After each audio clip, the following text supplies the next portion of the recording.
Hi there, this is Dylan from Relive 1776, and I'm recording this video to submit our content for historical review.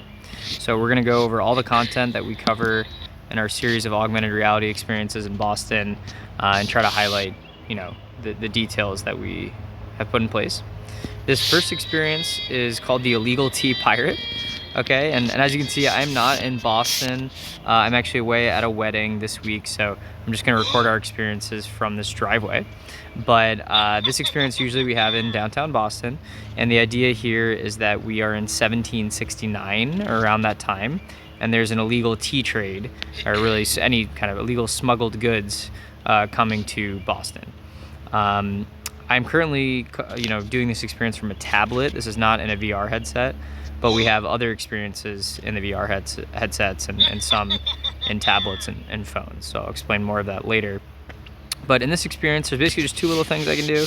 I can try to steal this pirate's money. Don't you touch my coin, lad. And he yells at me. Or I can tap on him to actually buy some tea. Ahoy, matey. Take a look at my treasures. And then usually we have someone from our team standing right there, and we actually give everyone a reusable tea bag. So we don't give any actual tea. We give them a reusable tea bag with a little card in it that says they can go to the Boston Tea Party Ships Museum, where they can get tea just like this you're seeing here, Young Hyson green tea and Dutch Boohee black tea. They have for sale there. And it's just a fun little experience to show the concept of AR, right? I'm in the real world, but I can walk around. This pirate stays in place, and I can learn about the history from this time period. All right, that's it for this one. Just a quick experience here. All right, video number 2, we're going to launch the Sons of Liberty experience. This one is, again, something we're putting in the headsets as well, but for now we have available in a tablet form here. The idea here is you're seeing John Hancock, Samuel Adams, and Paul Revere meet under the Liberty Tree. So in Boston Common, which is typically where we show this experience, there's a plaque actually commemorating this tree. It was called the Liberty Tree, or the Great Elm Tree.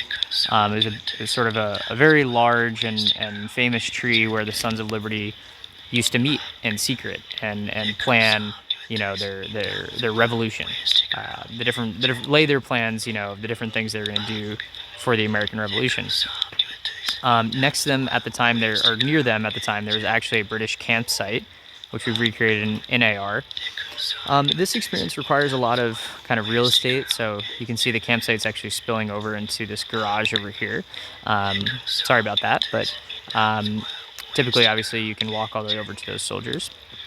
The characters you see, they're having a hushed conversation. They're whispering. You can probably hear that.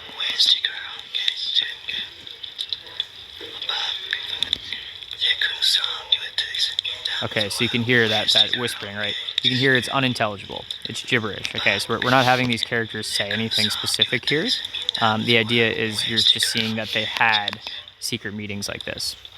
The characters, the 3D models, were based on historical portraits of them. So this is Samuel Adams, who we created, again, based on portraits. This is Paul Revere. You'll notice a bit different compared to, famous statues of him, for example. Okay, so we tried to base these characters on their actual, as historically accurate as we could to their portraits. There's John Hancock. But not necessarily to, more cinematic portrayals of them in movies or statues or things like that. The last thing you can do here is we can tap this lantern, and it's going to give us some audio narration.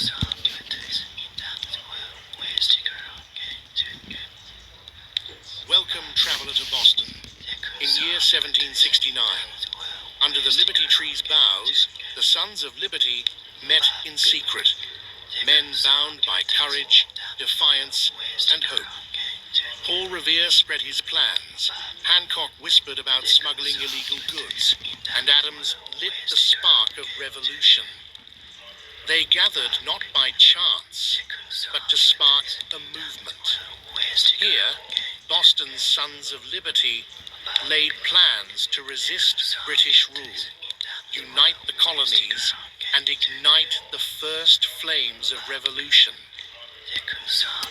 Okay, so that's how we portray them. They are the heroes of our story, Relive 1776. These are the key figures who are going to appear a few times across our experiences and kind of guide the revolution of the times.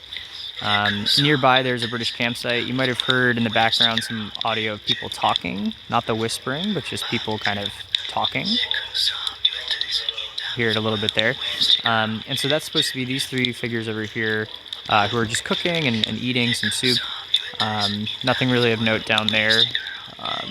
There's a barrel they're sitting on with a kettle and a fire, and that's really all that's happening there. To their left, we have their actual bunkers. Again, this is based on historic drawings and paintings of British campsites in Boston around this time period. And we verified there was actually a campsite in Boston Common in this time period. The specific year we're in right now is 1769. What else? Oh, so we have a table here with a musket. You can't pick up or fire this gun or anything like that. It's just kind of sitting there, and you can walk up to it and look at it, right? And then we have a lantern again with some historical narration that will play next.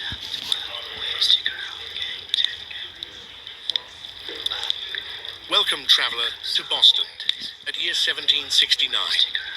On this field, British soldiers endured dreary camp life. They slept on straw-filled tickings in tight quarters, dined on salt pork and ship's biscuit, and passed idle hours gaming or mending kit. Drills filled the day, while muttered grievances and cold glares from locals reminded them they weren't welcome. All right, so the idea here, the portrayal is we're sort of setting the stage of this time period. So before things like the Boston Massacre happen and the Battle of Bunker Hill happen, Siege of Boston, etc., we have just kind of, the British soldiers are living amongst American civilians at the time, and they're living their everyday life, in their own way, just like everybody else. But you can see tensions are brewing and something is afoot, right? Is the idea.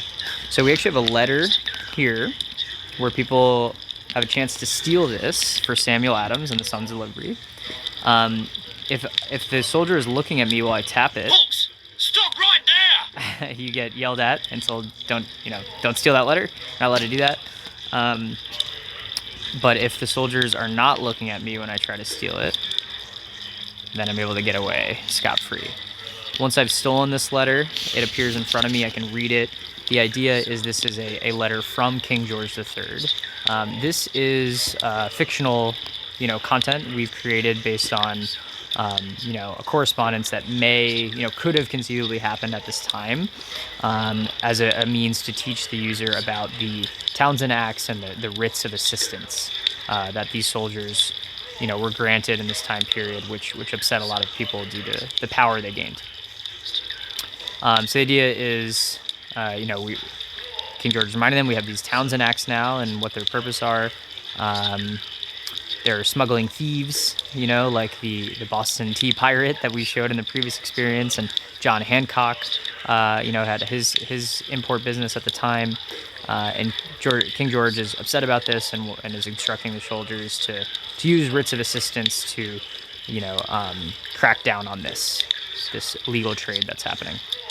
So I can close this letter, and then for the last part of this experience, I can walk back over here, rejoin my team. The idea is you're part of the Sons of Liberty, and you're helping them throughout these experiences, and I can tap on Samuel Adams to give him the letter. Well done, patriot.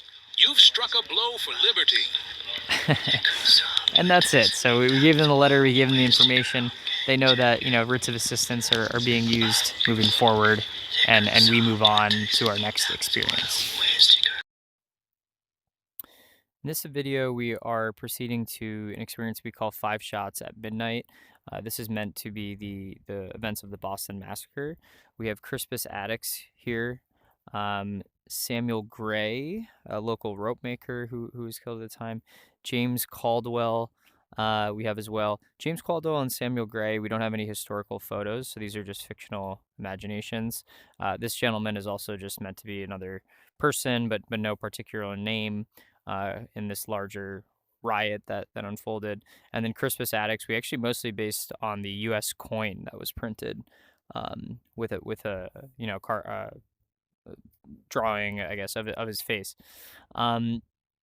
So in this experience, we show a historical video where they can learn about what happened, and then they kind of relive Paul Revere's painting, this lithograph rather, that came to life, or we're bringing to life in this experience. So in our version events, we will see, for example, the captain raise his hand and yell fire, which is not what written history tells us, right? So we're showing the story of the time that the American people were told and believed, and lit a spark in the revolution.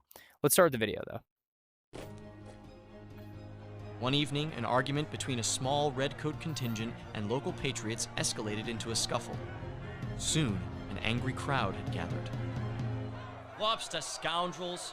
No one wants you here! Go back to England! The dirty dogs put rocks in the snowballs! Amidst the melee, someone yelled fire. No one knew whom. I can't see. The captain ordered us to fire.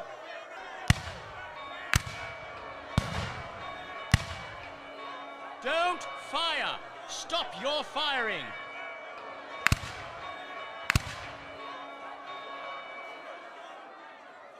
Five Bostonians were killed, including African-American Crispus Attucks, who is sometimes called the first man killed in the American Revolution. The colonists were furious. The British troops were moved out of the city, the soldiers involved were arrested, and engravers like Paul Revere of future fame published lithographs of the bloody massacre. Okay, so now I can hit start game. My hands. You call this peace? Soldiers on every stoop. And your people are shouting.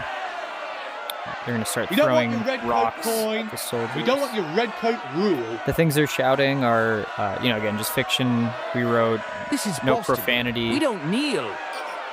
But they're just meant to be kind of riled up and angry at the British troops. Eyes everywhere. And then, if I want, I can go up I've and seen actually kings tap fall, on the soldiers. and they fall.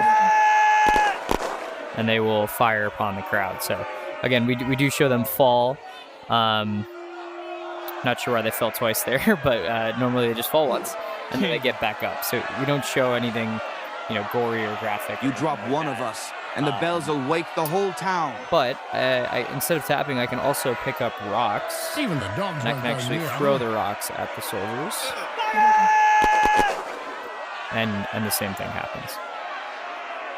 Okay, so that's pretty much it. The idea is you're at the riot that took place, and you can kind of provoke the British to fire upon the soldiers. Hey, lobsterback, can't take a stone?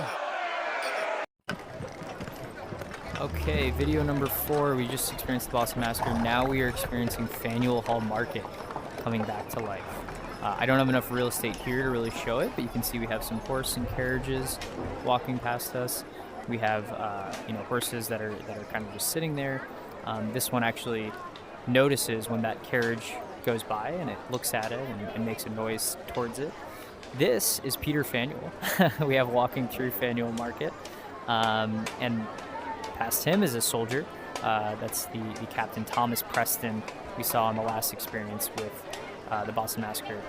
We have these characters kind of walking through. And then for the user, we have a whole marketplace that they can walk through, right? So over here, there's kind of meats and produce.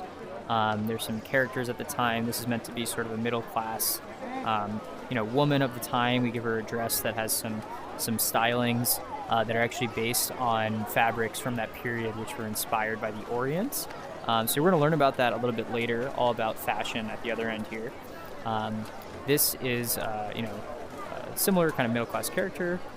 This is meant to be a slave, most likely, of that character who's helping to run the shop.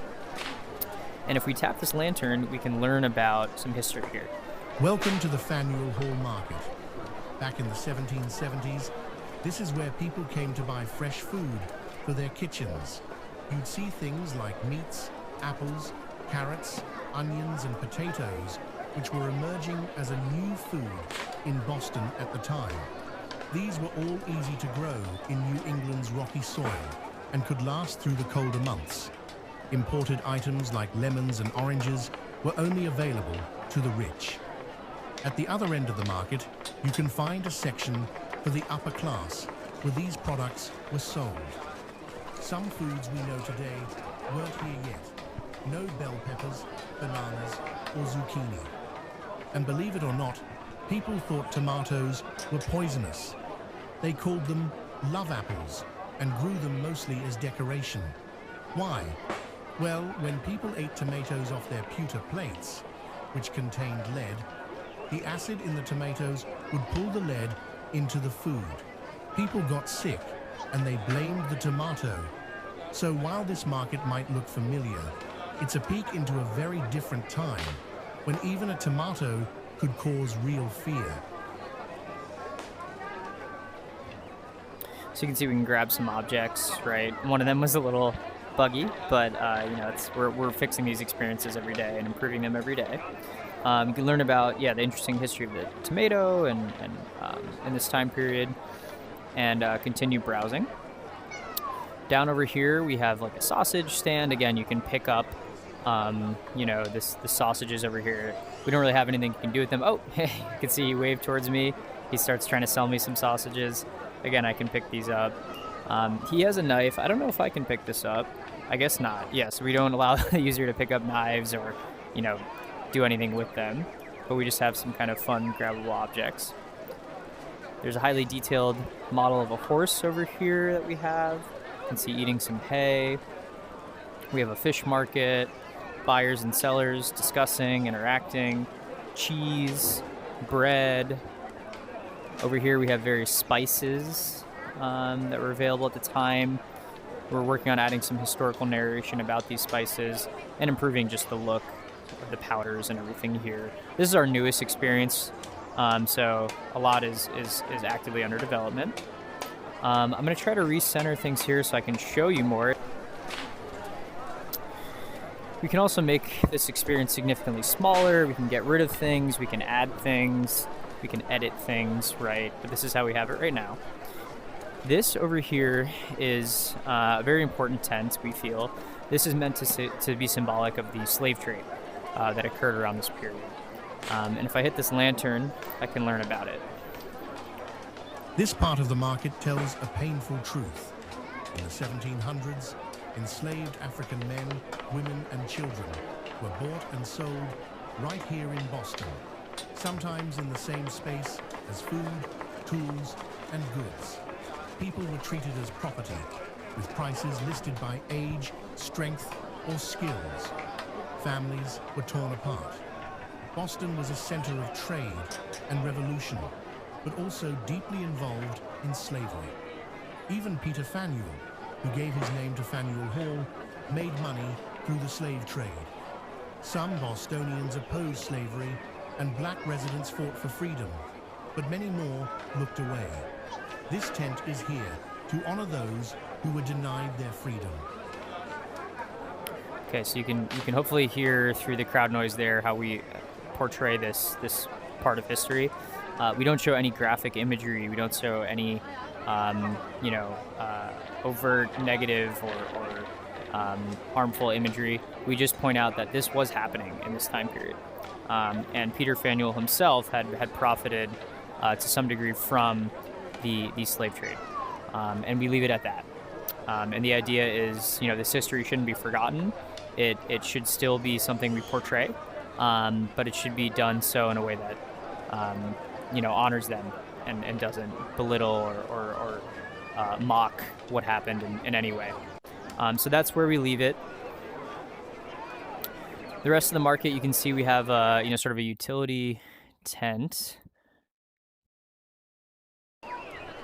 We got a little warning there just because this was so far into the experience, but we can continue moving. Utility tent, you can buy some lanterns, some candles, hammers, nails. I believe some of this you can pick up. Yes, I can pick up a candle, I can pick up a lantern, right? Rope. I don't know if this is grabbable. No, too big. But down there is some, more. There's some nails. Just decorative. On this side we have fabrics for sale. We have apples and onions and pumpkins, and another horse over there. And then this section of the tent is meant to be symbolic of the rich class of the time. So this is where we have people dressed in beautiful, actually suits from this time that we found. This is an actual suit from this time period that a rich, class member might have worn. It's in a museum actually in Berlin, I believe. And then this is another one. This one we created ourselves. But the idea here is to show floral patterns and fabrics from the Orient, the trade with the Orient. And we actually have rugs for sale as well. So that's the idea. Up there in that cart, he is actually discussing purchasing lemons and oranges is what we have in the baskets up there. Those were imported fruits only available to the wealthy at the time. But we explain all of this in narration right here. Let's start with the elite gentry, the merchant class, landowners, and ladies of leisure. Their wardrobes were walking passports of wealth and taste. Between 1765 and 1775, the American colonies were not just on the brink of revolution. They were riding a tidal wave of global fashion. Ships arrived with silks from China, printed cottons from India, and vibrant dyes from Persia. This global trade inspired a craze for chinoiserie, European designs that mimicked Asian art. Imagine delicate florals, pagoda patterns, and intricate prints appearing in gowns and waistcoats. From Boston to Savannah, colonists dressed with one eye on Paris and the other on the Orient. Picture silks that rustled when you walked, imported lace, and gowns wide enough to block a doorway. The most daring women wore the high roll, a hairstyle stacked up to 3 feet tall, stuffed with horsehair, or, believe it or not, hair from the dead. Yes, really, sometimes from executed prisoners. To keep their towering hairdos safe from wind and rain, they donned collapsible calash bonnets, a sort of wearable tent for your head. And those massive gowns. Underneath, wire hoops called panniers, stretching the hips comically wide. Now, not everyone had the coin or the wigs for French court fashion. The middle class and working folks made fashion with their own hands. They used homespun linen, wool, and flax. No silks here, but they mimicked the elite styles, fitted bodices, aprons, simple versions of popular gowns. A colonial wife in the countryside might wear a robe styled like Marie Antoinette's, but dyed with walnut shells and stitched in the flicker of a hearth fire. And yet, despite the simplicity, the silhouette remained. Wide hips, tight waists, big busts. Fashion didn't care whether you were plowing fields or pouring tea. Okay, so at the end there, we're actually talking about the middle class of the time. Remember earlier I pointed out the woman at the end here in the blue dress. That's kind of who they're talking about there. We're probably going to move her over to this experience, so the narration, you have visuals that accompany it, but for now she's over there. And the last thing is just, as you'll notice, right, this driveway slants down and our experience doesn't go with it. We actually try to always do these in a relatively flat area. Basically the way it works, our headset scans the floor in front of us, sets a uniform floor height for the whole experience, and then attaches our imagery to that floor. So our digital floor is going straight here. The physical floor in the real world is angling down. And so that's why we always look for flat land for these experiences. Okay, I think that's pretty much it for the Faneuil Hall Marketplace. We're adding to this. There's going to be more people walking through, more horse and carriages coming through, maybe more interactive elements, like when I pick things up, maybe I can actually purchase it with some coins, or when I put it on the scale animates, right? So little touches like that. But in terms of narrative, storytelling, this is the extent of what we're looking to do. So that's why I wanted to show that today. All right, this is video number 4 in Relive 1776. We just did, Tea Pirate, Sons of Liberty, Boston Massacre, and now we are moving on to Paul Revere's Ride. Now, this experience needs some work. We are currently fixing some animations in here, which aren't, as high quality as the rest of our experiences. But the idea is that you would experience this in front of the Paul Revere house in the North End. Okay, so we're gonna open up this experience here, and just envision that in front of me is Paul Revere house. Before we actually start the game and we enter augmented reality, we are going to watch a short video. The video is actually the famous poem Paul Revere's Ride, and it's animated and theatrical, and it's one segment of the poem that explains some of this history to the user and leads us right to the moment we'll capture in AR. So I'll play this poem next. By the trembling ladder, steep and tall, to the highest window in the wall, where he paused to listen and look down. A moment on the roofs of the town, and the moonlight flowing over all. Beneath in the churchyard lay the dead, in their night encampment on the hill, wrapped in silence so deep and still that he could hear, like a sentinel's tread, the watchful night wind as it went, creeping along from tent to tent, and seeming to whisper, all is well. A moment only he feels the spell of the place and the hour and the secret dread of the lonely belfry and the dead. For suddenly all his thoughts are bent on a shadowy something far away, where the river widens to meet the bay, a line of black that bends and floats on the rising tide like a bridge of boats. Meanwhile, impatient to mountain ride, booted and spurred with a heavy stride, on the opposite shore walked Paul Revere.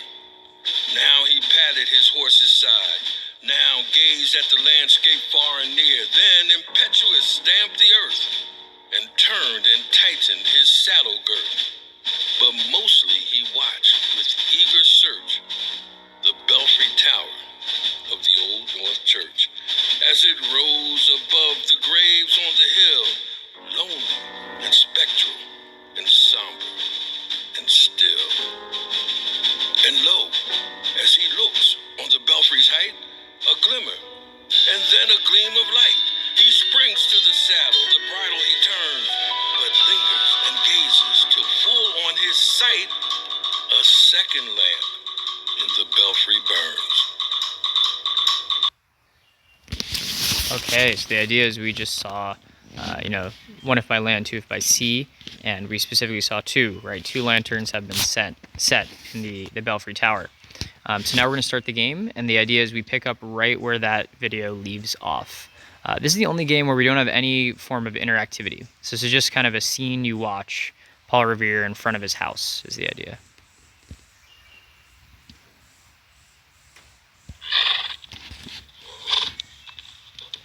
Okay, so there's his horse. Set 2 lanterns. The regulars are moving by sea. I must Paul ride Revere to and Sam Lexington at Adams. once. Hancock and Adams must be warned. Have the militias roused and armed. There's no time to lose. Be careful, Paul. The patrols are thick tonight. Godspeed, Revere. Godspeed. The fate of the colony rests on swift legs and sharper minds. Your horse is ready. Ride hard and don't stop unless you must. I'll alert Lexington first, then Concord. Pray the word spreads fast. The King's men think they can silence us. They'll find they're mistaken. May the wind be at your back, Paul. Okay, so the animations aren't great. This character is no specific historical figure. That's just somebody from the time. And this is Paul Revere riding off. But this ride may save the cause of liberty. again, he's hanging off the horse there. So again, we're working on some things. But the other characters in here, like him and him, who will hand us a gun. Okay, it says continue to Bunker Hill to defend the city from the British. That's our next experience. The other characters in the scene are not any specific historical figure. Okay, so those are just townsfolk. Those are people, neighbors of Paul. When Paul Revere sees the signal and says he's going to ride off, the idea is we're showing a little bit of a story there, of a little drama of him discussing what he needs to do and going off and doing it.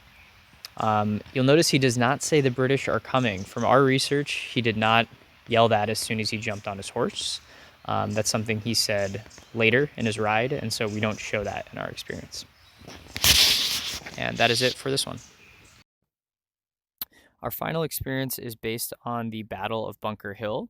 So the idea is this is kind of the finale of the events leading up to 1776. That's why it's called Relive 1776. In this one, we show a video, and then we can do a historical cannon demonstration where we fire at barrels in the distance. There's a fun version where it's simple and quick, which I'll do first, and then historically accurate where we actually do all of the real steps involved in operating a cannon like this. Let's go ahead and watch the video before we begin.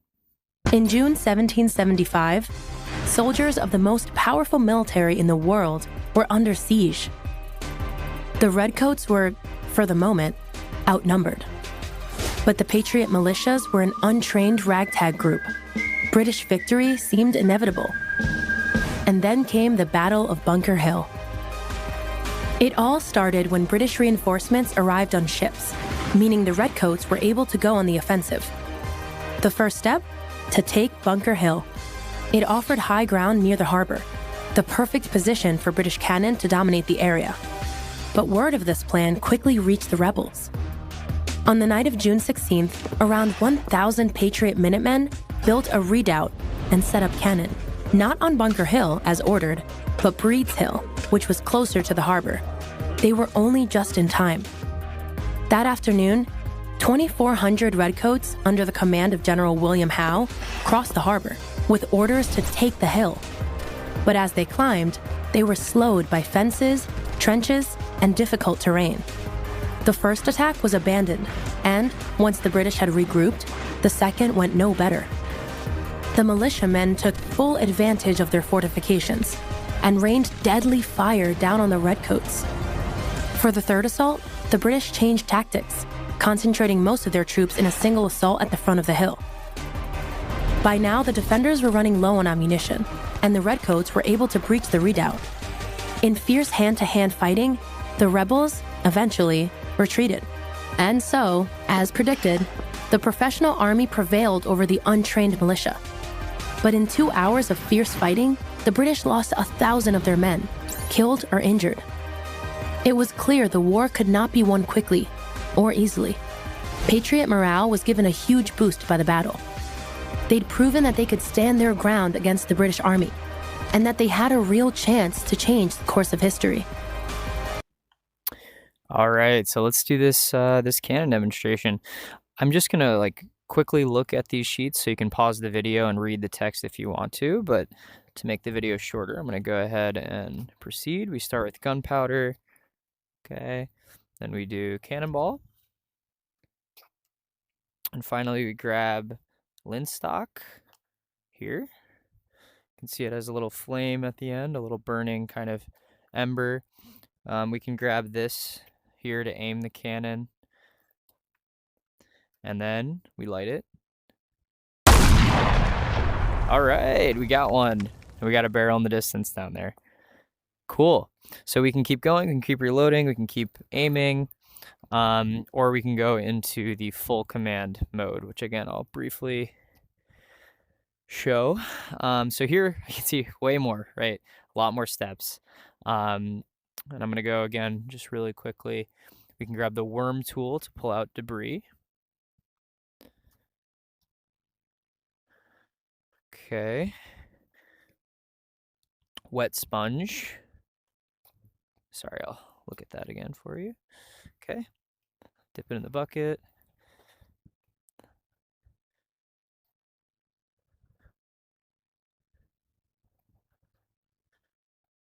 Dry sponge. So we wet the pulled out debris. We wet the cannon. Now we got to dry the cannon.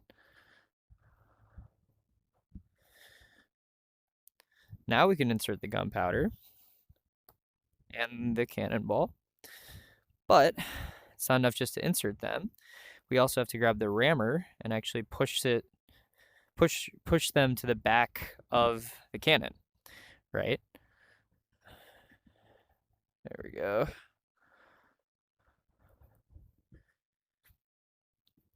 Okay, so now they're in the back, but again, it doesn't end there. We actually have to open the gunpowder pouch with the pricker.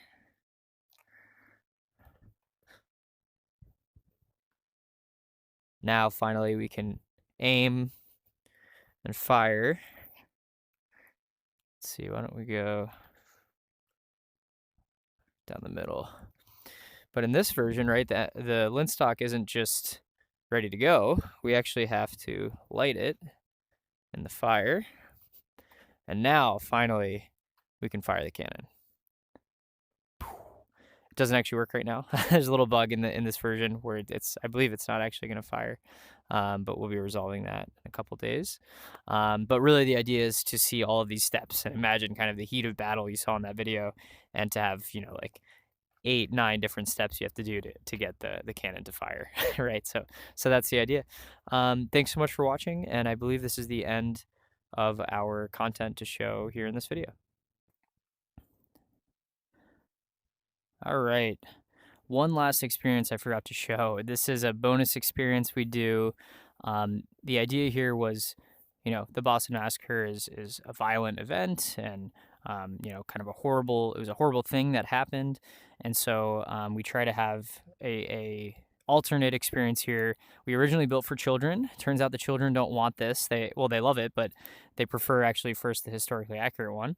And the parents actually seem to always like this one the best. But this idea here is we have the soldiers in front of the old state house, but instead of holding guns and looking angry, they're smiling, they're welcoming us, and we go and tap them. They do, different things. The captain gives us a salute, right? I'm just going to back up here because we need to stay within our guardian system. You can see when we get to the edge, we have an actual guardian around our experiences. So when you go out, you're no longer in the experience. It tells you to return, okay? This is to keep people in one area. So the captain, he does a salute. This guy, what does he do? Oh, he does a backflip. This guy does dance moves, I think. Yeah. And you'll notice they're pretty short. The idea is that people were shorter at the time. And, over the past 250 years, diet, exercise, etc., people have gotten a little taller. So he's doing some dance moves as well. And this guy just does a funny thing. He just jumps and falls all the way over there. And so this is just supposed to be a fun experience, and also kind of to portray the British at the time. Maybe they weren't all so bad, right? Maybe some of them they would give you a little salute if you went and said hi to them. Maybe they wouldn't be so mean. I don't know about full backflips and dance moves, but they were here too, and some of them were here, and against their wishes, orders of the king, they had to be here. They had to be the bad guys in the room, right? And so this is meant to be a little bit of a fun send-off for Relive 1776. Thank you so much for watching all of our videos. I hope you enjoyed it. I hope you found this tasteful, historically accurate, educational, fun, interactive. Those are our goals. Thank you so much, and all the best.